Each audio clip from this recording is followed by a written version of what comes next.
가나안 땅에 들어가는 것보다 가나안 땅에서 잘 살기가 어렵다 했습니다. 여기 가면 가나안 땅에 들어가는 것은 하나님의 은혜, 거둬주신 은혜로 들어가는 건데 뭐 그렇게 쉽지 않았습니다.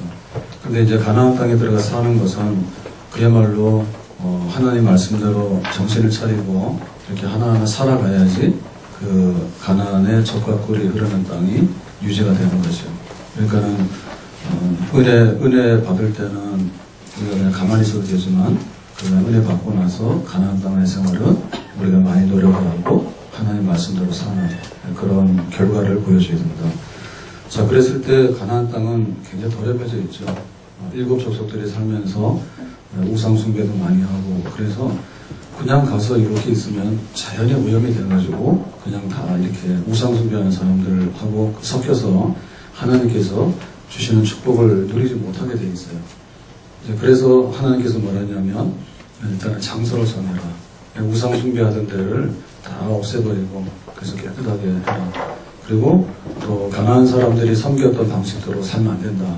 그러니까 하나님께 예배드리는 방법이 있는데 하나님께 예배드리려고 하는 그 말씀대로 예배를 드리도록 해라. 이렇게 부탁을 했습니다. 그래서 오늘 말씀은 예배를 드리는 데 있어서 가나안 사람들이 자기들 우상 숭배하면서 했던 그런 예배하고 다른 여호와 하나님께 드리는 예배는 어떤 예배인가, 그 예배의 성격, 그 내용들에 대해서 보겠습니다. 자, 오늘 말씀 중에서 3절인데요. 3절 말씀을 다 같이 읽겠습니다. 시작. 그 제단을 수산을 깨뜨리며 아세라 상을 불사르고 또 조각한 신상들을 찍어 그의 이름을 그곳에서 멸하라. 그래서 거기 우상 숭배했던 거에 대해서 다 깨고 헐어버려서 다 없애라 이런 얘기죠. 그러니까는 하나님께 드리는 예배는 그야말로 하나님의 그 성품, 하나님의 성품과 하나님의 본질, 이것이 잘 반영되는 겁니다. 그러니까는 그렇지 않은 거에 대해서는 너희들이 모양을 따라가거나 흉내를 내지 말라는 얘기죠. 예를 들면은 몰록신 혹은 몰렉신이라고 있는데 이 신을 섬기는 사람들은 어떻게 했냐면 자기 자식을 잡아서 번제로 드려요. 그게 이제 거기서 행해졌던 거예요. 그러면 우리가 그런 거 해서 되겠느냐? 하나님께서 하지 말라 했죠. 자식을 잡아서 드리는 거 하지 말라. 자식을 잡아서 드리는 거는 굉장히 잔인한 거예요. 윤리적으로 맞지 않아요. 하나님께서 아브라함과 이삭을 번제로 바치라 했는데 그건 하나님께서 시험하는 것이지 진짜 그걸 받으신 게 아니잖아요. 수양을 받으셨잖아요. 그러니까는 그 우상 숭배하는 예배는 굉장히 탐욕적이고 그야말로 귀신의 속성이 다 드러나 있습니다. 나 복받기 위해서는 자식도 막 갖다 내놓고 그런 겁니다. 그리고 또 자기들이 복을 받으려면은 뭐냐면 바알신이나 아세다로신 이런 신을 섬길 때 그 성전에 제사에 여자 사제들이 있어요. 여자 사제들이 있는데 이 사람들이 하는 일은 말하자면은 창녀입니다. 거룩한 신의 이름으로 봐주신 창녀예요.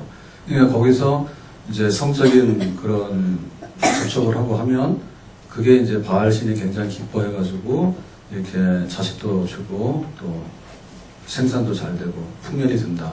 그런 거예요. 그러니까 굉장히 비윤리적이죠. 아무리 자기들이 복을 받고 싶다 하더라도 그러니까 음행을 하고 일을 해가지고 성적인 이런 것들이 자기들의 신을 자극해가지고 뭔가 복을 가져다 준다라는 얘기가 우리 만약에 그런 식으로 하면 어떻게 되겠어요? 세상에다 음행이 다 퍼져나가가지고 안 되잖아요. 그러니까 하나님께 드리는 예배는 굉장히 윤리적이고 굉장히 거룩하고 하나님의 성품, 그러니까 하나님이 공의롭다 그러면 공의로운 성품이 거기에 들어가 있는 거지. 예를 들면 세상에서 사기치고 와가지고 교회에서 헌금하고 나 복 주세요 그런 거 안 통한단 말입니다. 그리고 간음하고 와서 막 음행하고 와가지고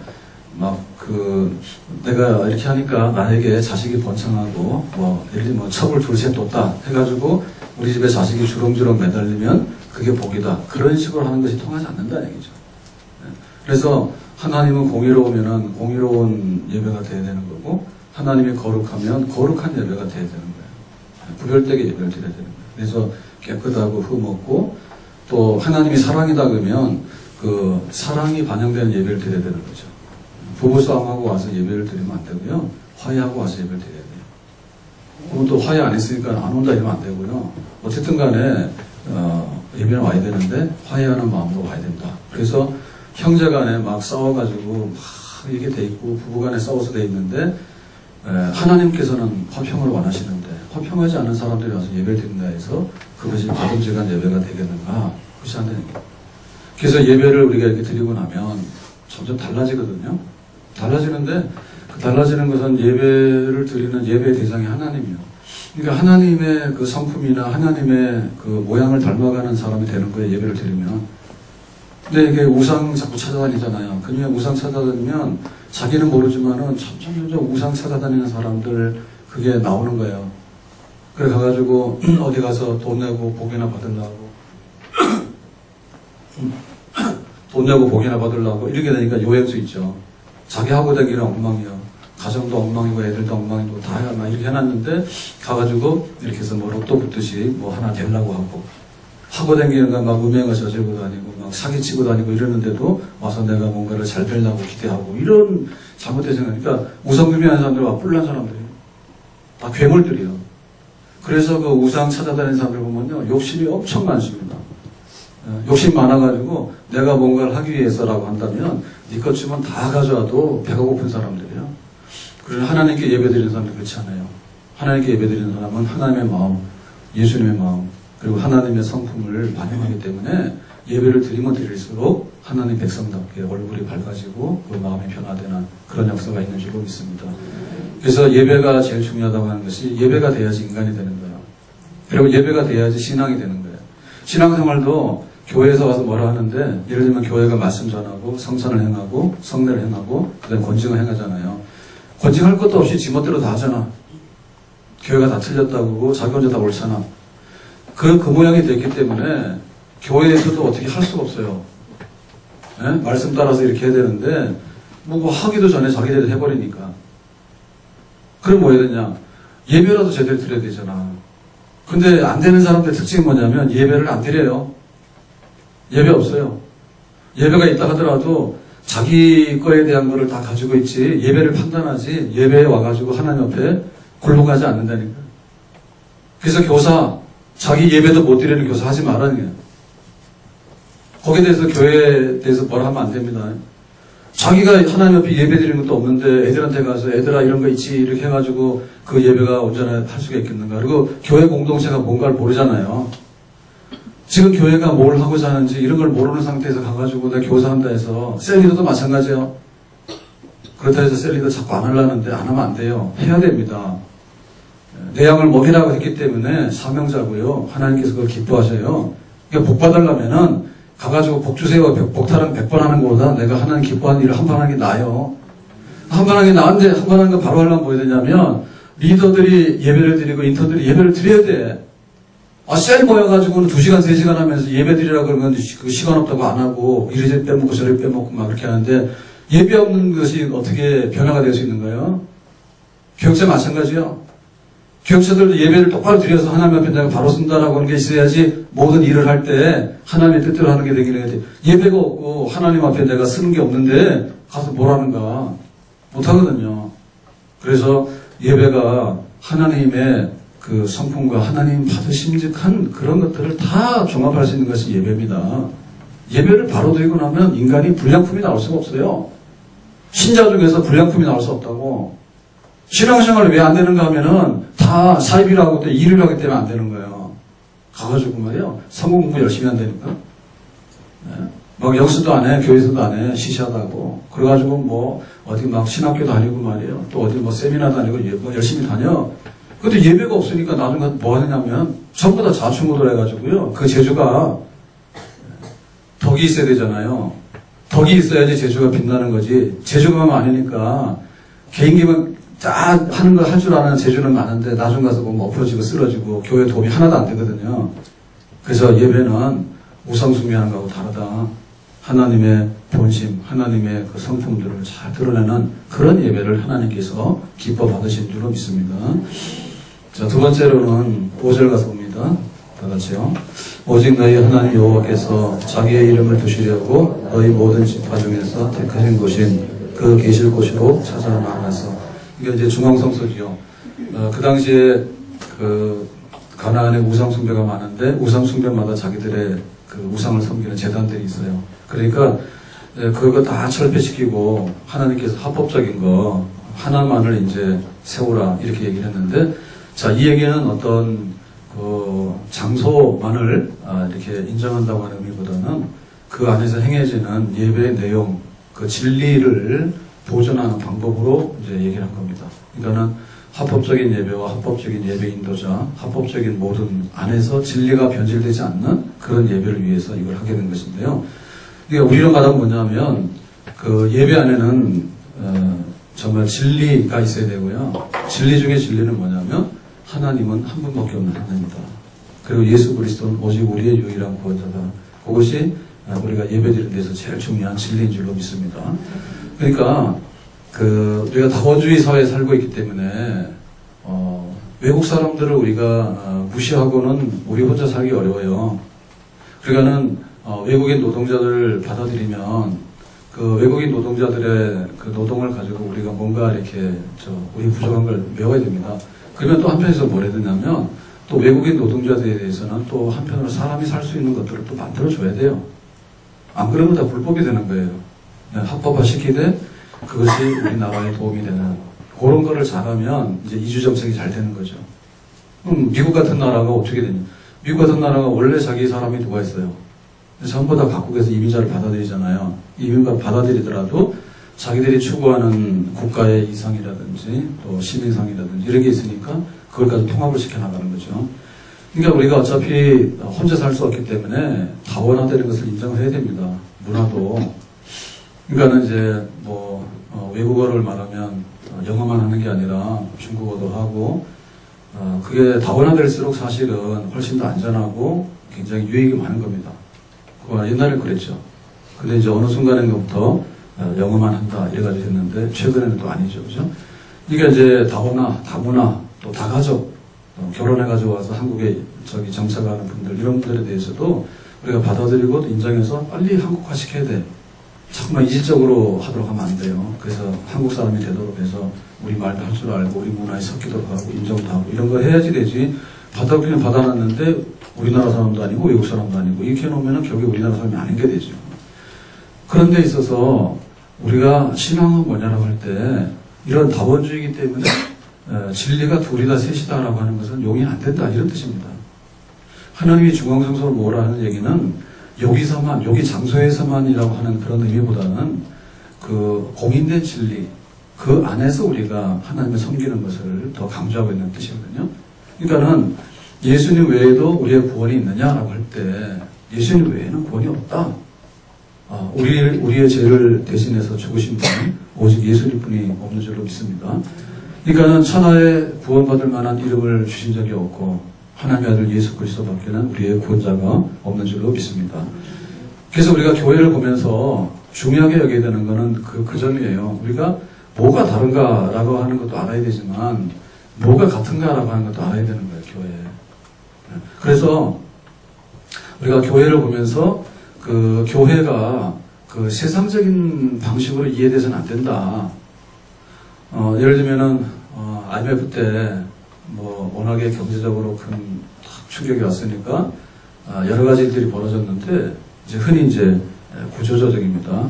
회사가 없어지고 새로운 회사를 만들고 막 이런 걸 많이 했어요.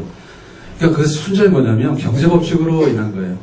경제법칙으로 인한 거예요. 그러니까 돈 되면은 있는 거고 돈 안 되면 다 없애버리는 거고. 그러니까 그 사람이 직장을 보장받는다든지 혹은 직장에서 어떤 권리 이런 거 없는 거죠, 그죠? 그러니까 회사에서 경영이 되면 다 되는 거고 안 되면 다 없애버리는 거예요. 그래서 이제 교회에도 그런 생각들이 들어온 거예요. 교회에도. 그러니까는 교회 안에도 구조조정을 하자. 예를 들면은 그 개척교회 10개 놔두느니 다 합쳐가지고 큰 교회 하나 만들자. 사실 그럴 수 있는 거예요. 그런 일을 했어요. 그런데 그런 게 굉장히 위험한 거예요. 왜냐하면은 우리가 어떤 바깥에 모이는 구조 내지는 조직을 가지고 개편했다 해가지고 간과해서 안 되는 게 뭐냐면 진리가 있는가 그 문제를 해야 되거든요. 정말 예수님 안에서 하나 되는 진리가 있는가 그게 더 중요하기 때문에 개척교회가 10개 있든 100개 있든 아무런 상관이 없습니다. 예수님이 나의 구주이고 예수님을 통해서 우리가 구원받는다고 말하면 다 존재 가치가 있는 겁니다. 무슨 얘기인지 아시겠어요? 우리가 수익이 안 돼가지고 흑자가 안 됐다 해서 그 교회가 없어진다는 생각은 잘못된 생각이에요. 네? 그런데 거꾸로 말해서 우리가 여기 지금 통합해서 하나 모아놨다. 예를 들면은 작은 교회 다 없어버리고 큰 교회 하나 만들어놨다. 그러면 큰 교회가 뭔가를 많이 할 것 같지 않느냐라고 할 때 그 안에 진리 안에서 하나가 아닌 다른 요인으로 인해 가지고 교회가 서 있다면 그 교회는 큰 교회지만 그거는 잘못된 교회예요. 무슨 얘기인지 아시겠어요? 네. 그렇기 때문에 우리가 그 교회를 이해할 때 교회를 그냥 세상적인 방식이나 구조로 이해하는 것은 잘못된 거죠. 네? 교회를 이해할 때 정말 예수님 안에서 하나님 안에서 우리 교회가 바른 진리를 가지고 있고 그것으로 서 있다 하면 그것으로 다 독립된 겁니다. 그것으로 살아있는 교회예요. 근데 뭐 경제적인 면이라든지 혹은 또 다른 면 교회에 이런 게 있어야 되는데 뭐가 돼가지고 이게 하여튼 간에 그 겉모양을 가지고 통합한다 해서 통합도 아니고요. 그리고 또 굉장히 우리가 미흡하게 보인다 해서 그 미흡한 것이 다 잘못된 건 아니다. 그러면 거기에 정말 예수 그리스도가 우리의 구주이심을 분명히 드러낼 수 있는 교회, 그리고 예수 그리스도가 우리의 구주임을 분명히 드러내는 예배가 된다면 그 예배는 정말 아름답고 흠없는 하나님 앞에 드려지는 온전한 예배가 될 수 있는 줄로 믿습니다. 그래서 우리는 그런 유혹에서 벗어나야 되죠. 그냥 이렇게 다 섞어가지고 뭔가 하나를 만들어 놓으면은 우리가 만족한다는 생각이 잘못된 생각이다. 그러니까는 막 교회가 어중이 모였는데 사실은 다 다른 거예요. 예를 들면 장로교 왔는데 막 침례교 얘기를 하지 않는가. 그리고 우리가 오시스미스 신앙 고백대로 말하면 정말 지금 우리 교인이 아닙니다. 네? 그래서 우리가 예정론을 믿느냐 할 때 이중 예정론을 믿어요. 우리는 하나님의 선택된 백성과 하나님의 유기된 선택되지 못한 자들이 있다 이렇게 믿는데 사실 이거 따지고 보면요. 그 예지 예정이라든지 조건 예정이라든지 이거 믿는 교파가 많거든요. 그러니까 옛날 같으면 이게 용납될 수 없어요. 근데 지금은 그거 묻지 않아요. 그냥 다 뭐 우리 교인이라고 받아들입니다. 그래서 엄격하게 보면 그 진리를 우리가 어떻게 가지고 있는가 그 점이 예배 안에서 진짜 중요하다. 그러니까는 뭐 분위기 좋거나 혹은 우리 교회가 굉장히 돈이 많거나 혹은 우리 교회 교인이 많다라고 해가지고 그것이 예배라고 성립되기 어렵고요. 혹은 또 사람이 하나다, 혹은 재정적으로 좀 미약하다, 혹은 그 교회 가니까 잘난 사람 별로 없더라. 그럼에도 불구하고 하나님 한 분이고 예수 그리스도 외에는 구원이 없다라고 하는 그런 온전한 진리가 표현된다면 교회도 건전하고 예배도 건전한 정말 우리가 진리 안에서 교회를 발견하고 진리 안에서 예배를 발견하는 그런 생활이 되어질 때 우리의 예배가 보존되어지고 하나님께서 기뻐하시는 그런 예배가 될 수 있는 줄 믿습니다. 자, 세 번째로 예배는 어떤 모습이 있어야 되느냐 6절을 기록하는데요. 6절 보겠습니다. 시작. 너희의 번제와 너희의 제물과 너희 11조와 너희 손의 거제와 너희의 소원제와 악한 예물과 너희 소와 양의 처음 난 것들을 너희는 그리로 가져다가 드리고 자, 하나님께 드리는데 온갖 헌신과 희생을 다해서 드리는 겁니다. 그래서 여기 보니까 번제라는 건 뭐냐면 번제는 자기 헌신이에요. 그 제물을 잡아서 불로 태워서 드릴 때 하나님 내가 하나님을 향해서 다 정말 향기로운 제물로 바치겠습니다. 그게 번제입니다. 자, 그 다음에 11조 뭐죠? 11조는 가난한 자들을 구제하고 제사장과 레위인들을 또 생활하게 하고 또 하나님 성전에 필요한 것들을 공급하는 이런 목적으로 소득의 10의 1을 드리는 거예요. 예배 드릴 때 11조 드려라. 그 다음에 거제죠. 거제라고 하는 것은 제사 드리는 데 있어서 방법이 몇 가지가 있는데 그 중에 하나가 뭔가 하면 손을 이렇게 올려서 드리는 것을 거제라고요. 흔들리는 걸 요제라 해요. 흔들어서 하는 걸 요제라 하고 그 다음에 불로 태우는 것을 이제 화제라고 하고요. 화제, 태운다 해서 화제라고 하고 그 다음에 술을 붓는 것을 전제라 해요. 그 제물을 드리는 방식인데 여기 거제로 해라.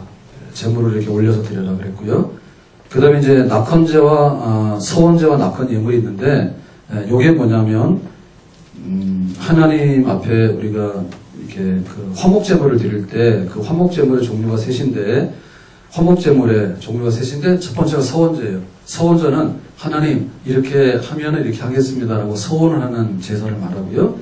그 다음에 낙헌 예물은 뭐냐면 그냥 내가 범사에 하나님을 사랑하고 하나님께 대한 좋은 것들을 표현할 때 낙헌 예물을 드리고요.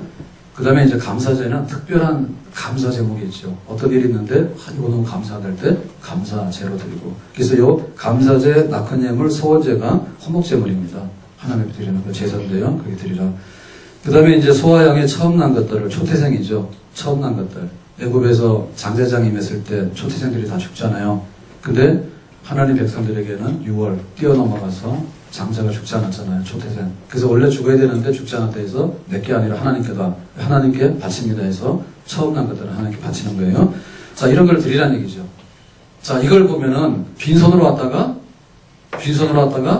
하나님 이런 거 주시면 좋겠네요 하고 가는 거는 뭐예요? 예배가 아니다. 예?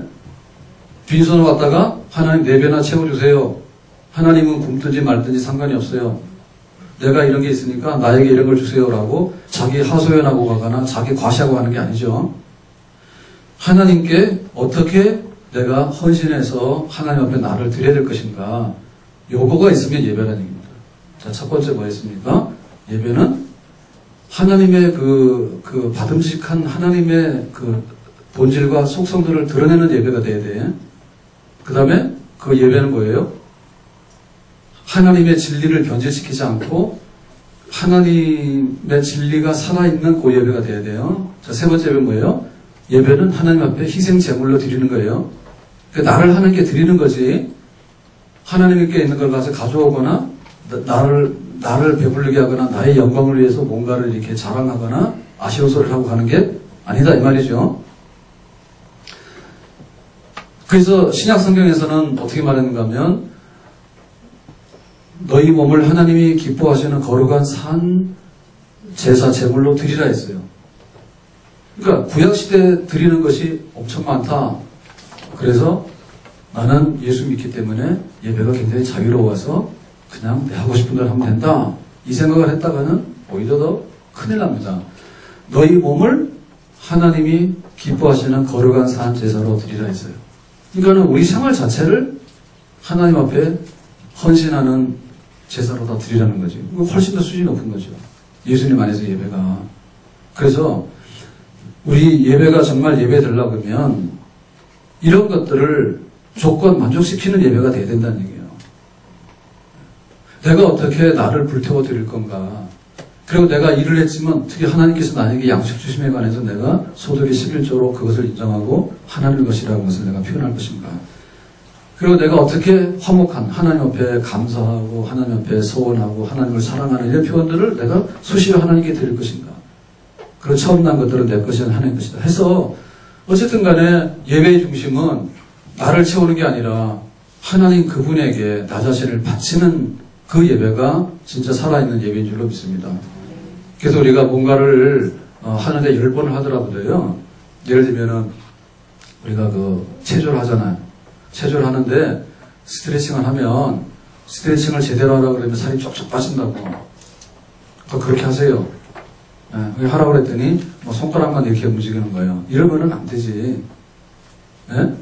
그래서 그 체조하는 것 중에도 보면은 왜 정말 제대로 하려는 대로 하면은 근육이 다 자극이 돼가지고 몸이 더 튼튼해지잖아요. 예? 그렇죠? 그 집에 앉아가지고 뭐 이렇게 꼬불꼬불 하면 안 되고요. 그냥 이렇게 한 시간씩 이렇게 걸어야 됩니다. 그냥 5분 10분 걸으면 안 되는데 이게 몸에서 그걸 못 알아차린대잖아요. 그래서 한 30분 이상 걷게 되면 지방을 소모하기 시작하니까 이제 몸에서 운동이 되는가 보다 이렇게 알아차린대잖아요. 그러니까 우리가 뭔가 하더라도 이렇게 하나님 앞에서 건성건성 10번 하는 것보다는 제대로 된 예배 한 번이 나은 거예요. 그래서 몰아서 하면 안 됩니다. 그러니까 또 한 달에 한 번, 1년에 한 번 예배 드린다 해가지고 그런 뜻이 아니고 마음에 얻는 예배, 와서 하나님을 가볍게 여기는 예배, 그런 날아가는 예배 있잖아요. 바람 불면 휙 날아가는 거, 그런 예배, 그런 거 되지 말고 정말 기억에 남을 만한 예배.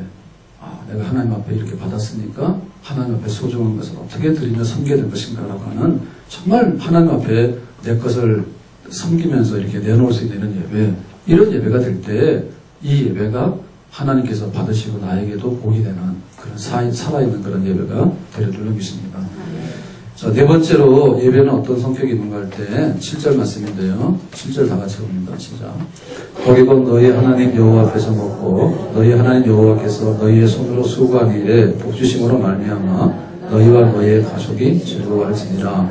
그러니까는 즐거움이 있는 예배입니다. 이 즐겁다는 얘기는 뭐냐면 내가 즐거운 게 아니라 하나님께 이렇게 영광을 돌리면서 기뻐하는 예배예요. 우리가 이제 이렇게 영화 배우들이 1년 결산하면서 상주가 하잖아요. 아카데미 상도 주고 우리나라에도 그 영화제 또 방송에서 상 같은 거 주잖아. 그러면 그 상 받는 주연 배우상 이런 거 받으면은 나와서 뭐라 그래? 이거 별거 아닌데 왜 줬냐 이런 사람 아무도 없죠. 대부분 나와서 뭐예요? 감격해야지, 그죠? 그리고 지금까지 부모님과 또 나를 후원해주신 팬 여러분들께 영광을 돌립니다. 이런 거 하지 않아요? 그러면 또 사람들 뭐라 그래요? 또 박수를 쳐주죠. 왜냐면, 올해는 당신이 많은 연기자 중에서 주연으로서는 제일 잘했다. 이렇게 해서 박수 쳐주고, 이렇게 힘을 실어주잖아요. 주인공이죠. 그렇게 하죠. 네. 그리고 이제, 옛날에는 그랬죠. 전쟁에서 이렇게 이기고 오잖아요. 전쟁에서 이기고 와서 이렇게 딱 들어오면은 잘했다고 이렇게 환영을 해줘요. 환영을 해주는데 그 환영을 해줄 때 전쟁에 이기고 오거나 혹은 운동 경기에서 승리하고 오잖아요. 그러면 그 사람 챔피언이야. 그날만큼은 그 사람이 주인공이야. 그래서 우리 선수 1등이다 잘했다 그런 거 하는 거예요. 네? 그러니까 딱 드러나는 거야. 그러니까 예배가 그런 거야. 예배가 왔는데 이 예배가 우리를 위한 예배인지 누구를 위한 예배인지 몰라. 그리고 하나님께 대한 예배인데 하나님이 하신 일도 완전히 무슨 김 빠진 맥주예요.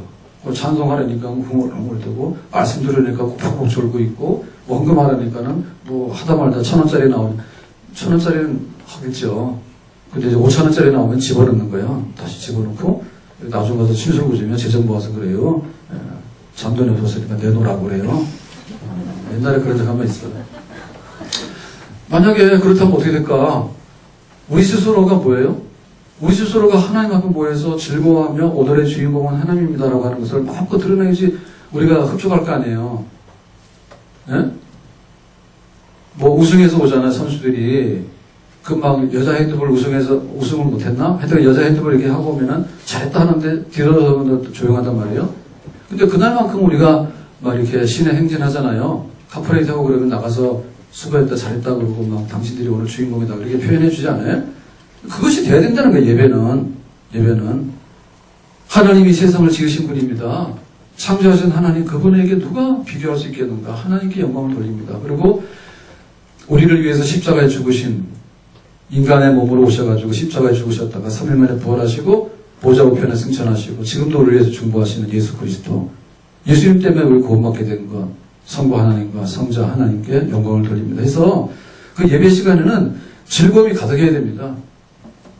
그리고 그 찬양이 넘쳐나야 됩니다. 그래서 이렇게 좀 열기가 있고 에너지가 있어야 되는 거예요. 그러고는 하나님이 뭔데, 예수님이 뭔데 해가지고 그냥 고개 푹 숙이고 그냥 빨리만 끝내주세요. 빨리 가게. 만약 그렇게 돼 있다면 그 예배는 정말 기운 없는 예배고요. 뭔가 하나님 앞에 즐거워하고 영광을 돌려야 되는 데 있어서 굉장히 뭔가가 빠져있고 결여된 예배다. 그래서 우리가 예배 시간만큼은 충만해야 되고요. 그 충만이라고 하는 것은 하나님 아버지와 또 하나님의 아들 예수 그리스도와 그리고 이곳에 임해 주신 성령과 또 하나님께서 행하신 모든 일들로 인해서 우리가 기쁨으로 정말 하나님을 찬송하고 또 하나님 앞에 열렬하게 우리의 마음을 표시할 수 있는 그런 산예배, 그런 예배가 되야 될 줄로 믿습니다. 그럼 이거 하려면 어떻게 되겠습니까? 앞자리부터 앉아야 되겠죠. 그리고 이렇게 그 마음을 모아야 되겠죠. 오늘 오는데 차가 저쪽에 로데오죠? 로데오하고도 차가 막히는 거 안 가는 거예요. 그랬더니 하나는 차가 고장이 나서 서 있고 또 하나는 복권 파는 데 앞에 거기는 뭐예요? 자동차들 싣고 다니는 거 있잖아요.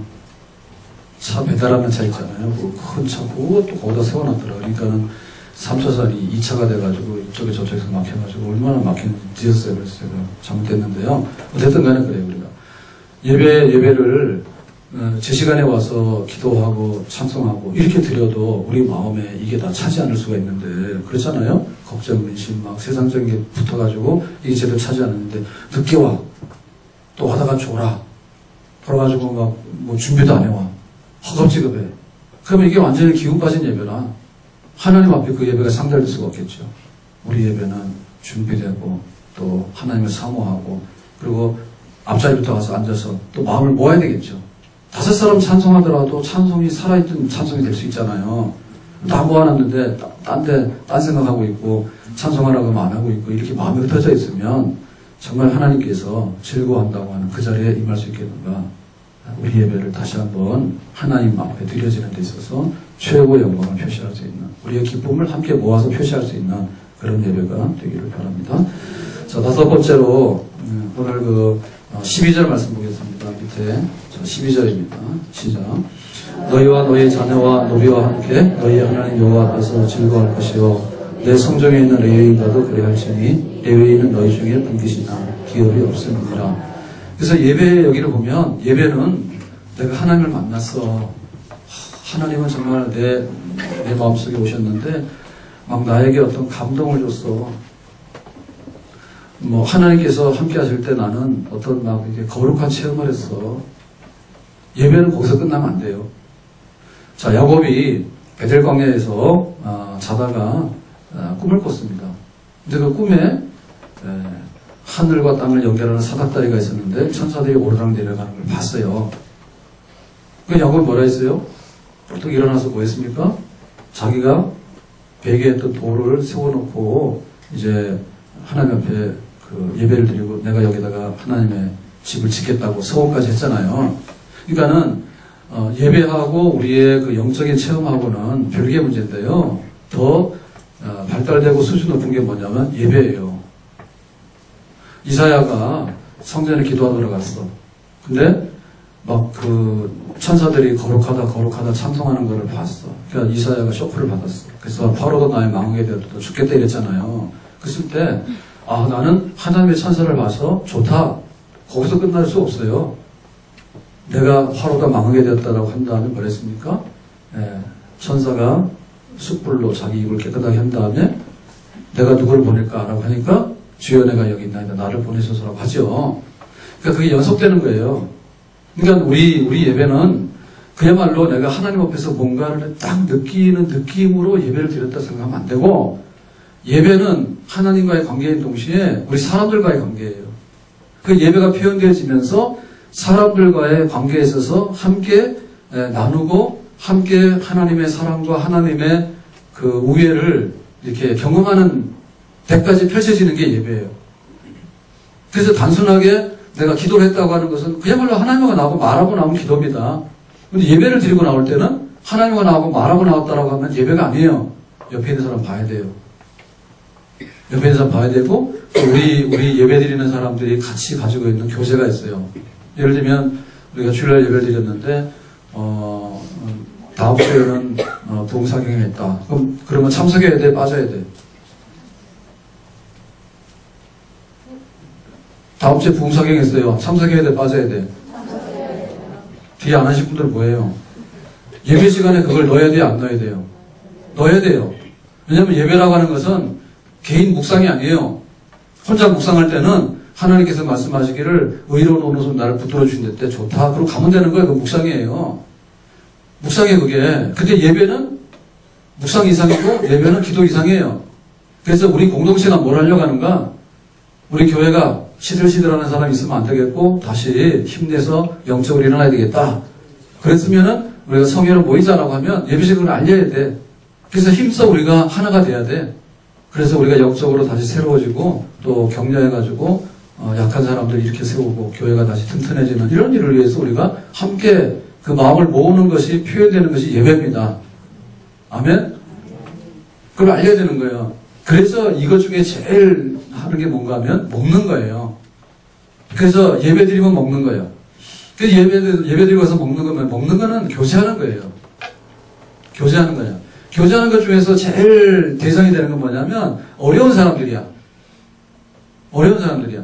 우리가 세상의 교제는 뭐냐면 동국 내지는 상 쪽으로 가요. 나보다 잘난 사람한테 가서 교제를 하고 싶어 하고요.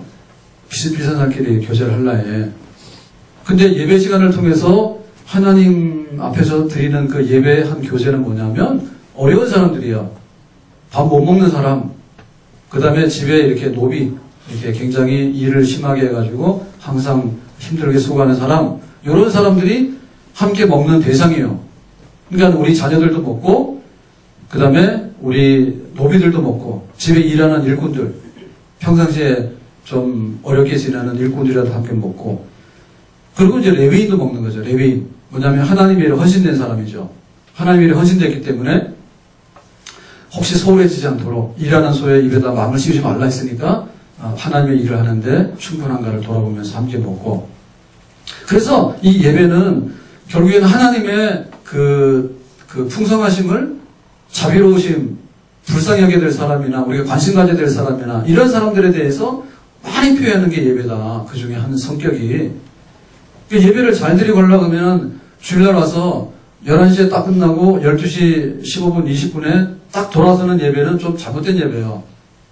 왜냐면 예배 시간에 이리저리 다니면서 교제를 못 하잖아요. 다음 주에 부흥사경이 있구나. 그리고 누가 또 하나님의 부름받아서 장례가 있었구나. 알아야 되잖아요. 그죠? 그렇지만은 그걸 알지만은 실제로 나누지 못하잖아요. 그래서 실제로 나누는 게 뭐냐면 우리가 식탁 교제를 하는 거예요. 그래서 주일날 그 예배가 드려지게 되면 식당에 내려가서 우리 가족끼리만 먹는 게 아니고 거기에 레위인도 끼워야 되고 거기에 노비들도 끼워야 된다니까요. 이게 사실은 제일 원수된 사람 있잖아. 셀 식구 중에서도 제일 약한 사람 있잖아요. 그런 사람들 함께 찾아가서 식사도 하고 격려도 하고 그리고 위로도 하고 그런 일을 하는 것이 하나님의 예배 안에 다 포함된 줄로 믿습니다. 아멘? 그래서 이 예배를 진짜 드리면 이게 하나가 되는 거죠. 이 예배를 드리면 하나님 안에서 하나가 되는 거예요. 하나님은 그런 분이에요. 하나님은 우리 식구들끼리 살아가는데 말도 안 해. 어떻게 하나님이 그런 걸 원하실까? 또 우리 집안에 수고하는 노비들이 있어요. 일하는 일꾼들이 있는데 말도 안 해. 평상시에 그렇다 하더라도 하나님께 예배를 드리고 나서만큼은 같이 식사하고 연합하고 나온 애들도 대접하고 또 하나님 일하는 종들도 대접하고 해가지고 모든 것이 다 화목해가지고 하나님께서 우리에게 힘내라고 하나님이 우리를 돕는다고 하는 그런 느낌들이 잘 표현되어질 수 있는 예배, 이런 예배를 하나님께서는 원하신 줄로 믿습니다. 그래서 우리가 교회 안에서 보면요, 이제 굉장히 덕을 세우잖아요. 덕을 세우는데 이제 장로님이나 권사님이나 처음에는 그 사람 믿음 있는 걸 봐요. 믿음 있는 걸 보는데 그 다음에 뭐냐면 이렇게 봉사하는 걸 봐요. 얼마나 잘 섬기는 걸 봐요. 믿음도 있고 봉사도 됐잖아요. 근데 그 다음에 볼 수 있는 게 뭐냐면 이런 거예요. 식구들 전체를 이렇게 어울러가지고 교회가 더 화목하고 하나님의 품 안으로 들어가는데 얼마나 그러니까 믿음 있고 봉사 있고 때 덕스러운가, 그 후덕함이 있는가 이런 걸 보는 거예요. 그럼 그렇게 되면은 정말 교회에서 인정받는 예배자고요. 교회를 섬기는데 정말 좋은 일꾼이다. 그런 소리 들을 수 있겠죠. 아멘? 근데 그게 아니라 믿음은 있는데 봉사는 좀 이렇게 약하게 하고요. 믿음은 있는데 사람들하고 도무지 사귀질 못해. 특별히 어떤 사람은 못 사귀냐면 나 좋은 사람들하고 사귀잖아요. 근데 나 나쁜 사람들하고 어떻게 사귀냐 그거지. 믿음 없는 사람들에도 어떻게 사귀냐 그지. 믿음 없는 사람이 있으면 가서 찾아가서 하나님 말씀을 위로하고 건면해야 되겠지. 그죠? 믿음이 없는 사람이 있으면, 그리고 생활이 어려운 사람이 있으면 어떻게 돼요? 매일같이 가서 먹지는 못하더라도 가끔 가다가 우리가 교회 명절이 되거나 뭐가 되면 오늘 성탄절인데 그동안 교회에서 못 봤는데 어떻게 지냈냐고 그렇게 해가지고 우리 그 지체 전부 다 우리 교회 공동체 일원들이 마음이 하나 되고 뜻이 하나 되는데 우리가 그런 것을 표현할 수 있다면 덕스러운 사람이에요. 그게 바로 예배드리는 사람의 아름다운 모습이에요. 아멘? 지금 우리 교회들을 보면 예배 시간 주일날 11시에 딱 와서 앉았다 일어났다 해놓고 1시간 예배는 잘 드려요. 1시간 예배는 잘 드려요. 그런데 우리 가족들 얼굴도 몰라. 그리고 어떤 사람이 어떤 상황에 있는지도 모르고 그렇기 때문에 찾아가서 함께 위로하고 함께 먹을 수 있는 그런 풍성한 그런 교제가 있는 예배, 즐거움 있는 예배, 그런 예배를 회복해야지 교회가 바로 서게 되고 우리의 예배가 진정한 하나님 기뻐하는 예배가 될 수 있는 줄로 믿습니다. 오늘 말씀 읽겠습니다. 하나님께서 가나안 땅에 들어가는 것에 대해서는 하나님 책임지시네요. 자, 너희들이 믿고 내가 거저줄 테니까 자, 여호수아가 막 들어가는 거예요. 하나님께서 함께 하시죠. 요단강도 건너가고 여리고성도 막 들어가고 한 걸 차지합니다. 근데 가나안 땅에서 어떻게 살 것인가에 대해서는 우리의 그 삶이 하나님 말씀대로 어떻게 반영되는가에 따라서 이게 가나안 땅의 생활이 이게 정해지는 거예요. 그러니까 우리가 해야 될 일이 너무 많다는 거예요. 그러니까 우리가 해야 되는 일 중에서 하나님이 정해놓은 장소에 하나님이 정해놓은 방법대로 예배드리는데 그 내용들, 그러니까 예배의 내용들을 펴서 보면 이러한 예배를 드리면서 이러한 백성으로 살아가는 것이 결국에는 가나안 땅의 모든 복락의 키가 된다. 키가 된다니까. 그러니까 우리의 예배가 정말 하나님께서 원하시는 그런 예배로 내용이 바뀌어져서 그렇게 되어지는가? 드릴 때 드리고 하나님의 성품을 닮아가기도 하고 또 나눌 때 나누고 또 하나님께서 영광 받으시는 정말 하나님께 모든 것이 올라가고 그러한 예배, 죽은 예배가 아니라 산 예배, 하나님께서 원하시는 실제 내용이 살이 쪄가지고 생명력이 있는 그런 예배를 드리게 되면 그 가나안 땅의 생활은 하나님께서 보장해 주시는 생활이 앞으로 펼쳐지는데 우리 안에도 정말 그 예배가 내 마음대로 드리거나 혹은 내가 막 편집해서 드리는 예배가 아니라 정말 교회가 원하고 하나님이 원하는 그 예배를 우리가 순종해서 그 예배를 제대로 섬겨나갈 때 나도 살고 가족도 살고 교회도 살게 되는 하나님께서 복 주시는 그런 열매가 있는 줄로 믿습니다. 우리가 모든 것을 할 때요, 그 후순위 있는 거를 잘해봐야 본 거를 못하면 다 헛일이에요. 그래서 항상 예배가 돼야 된다 하고 예배도 바른 예배가 돼야 된다. 바른 예배가. 그리고 내용이 있는 예배가 돼야 된다라고 하는 이면에 있어서요, 우리가 이것부터 충성을 해라. 그냥 뒤에 있는 거 이거 하나 한다 해가지고 내가 되는 게 아니니까 우리 셀이 살려면 이거 돼야 되고 우리 재직이 살려면 이게 돼야 되고요. 우리 교육자들이 살려면 이게 돼야 되고요. 우리 교회가 살려고 그러면요, 이 예배가 하나님께서 기뻐하시는 흡족한 내용으로 채워지는 그런 예배가 될 때 그 다음에 모든 것이 되어지는데 예배를 회복하고 예배를 제대로 지켜나가는 데 있어서 같이 관심을 모아서 하나님 앞에 순종할 수 있기를 주님의 이름으로 축원합니다.